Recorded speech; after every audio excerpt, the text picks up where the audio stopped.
Good morning, children. So, we were discussing our last chapter, that is part 2 modernization, right? So, we have completed about Japan. Now, today we will start the China. Now, we will discuss about China. As if we talk about China, it was earlier under the British rule, right? China was under the British rule, and in China, Qing dynasty was also there. Now we will discuss that how China during its part to modernization period revolved around three issues. What was those three issues? It first one was that how it can regain its sovereignty. Second was that China want to end the humiliation of foreign occupation. And third one was it want to bring out equality among its people and development of the country. Clear? Now, Chinese debate were marked by three groups, and to part to modernization, three people were very important. Who were those? First one was Liang Kuwej. By occupation, he was an historian, journalist, also philosopher, and politician. And what he said that to solve out three issues, we must follow traditional idea in new ways and in different ways in order to meet the Western challenge. Clear? That was the point of view of Liang Kuwej. Now, second important people was Sun Yat-sen, who was Republican revolutionaries. And he said that as there will be a growth in China, how? That whose view was that the Communist Party of China view was that he want to end age-old inequalities in the country and want to expel the foreigners. That was the intention of the Communist Party of China. Clear? Now we will discuss about establishing the republic. Now, children, if we will see of China from 1636 to 1912, out there only one emperor has ruled. Was that? It was Qing dynasty, or it was also called Manchu dynasty. Finally, in 1911, what we see is that the last emperor of Qing dynasty was Pui, was thrown out from the dynasty, and during that time, that is 1911, Sun Yat-sen had systematically established a republic in China. And during that time, Sun Yat-sen was the president of Republic of China. And Sun Yat-sen, he came from a poor family and studied in missionary school where he was introduced to democracy and Christianity. And he also studied about the medicine but was greatly concerned about the faith of the China people. Clear? That means he was having a great concern about the Chinese people. Now, to develop China, he made three principles. That was called San Min Chui. Clear? And that three principle was nationalism, democracy, and socialism. Clear?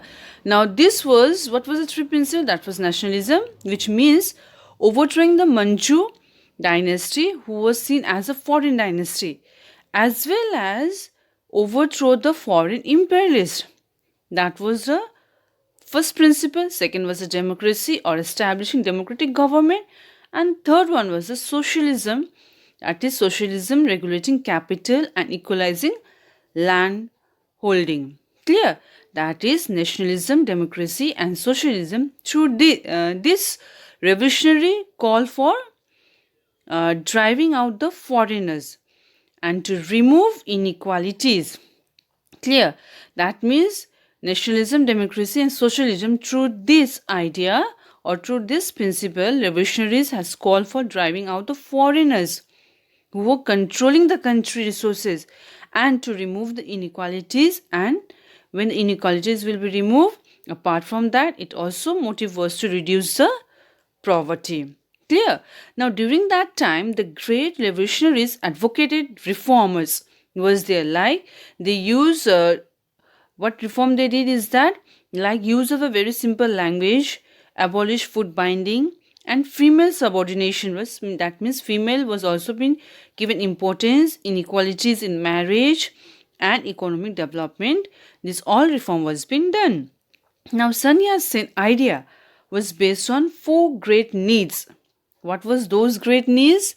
That was fooding, clothing, housing, and transportation. Clear? So, why? As Sun Yat-sen said that these are the basic needs of the people, which all the people needs in their everyday life. So, Sun Yat-sen, being the leader of Kuomintang party, he hold his leadership for a long period. Clear?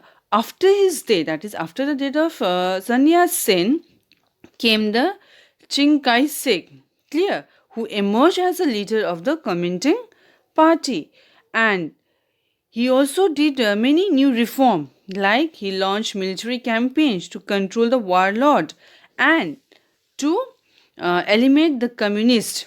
Clear?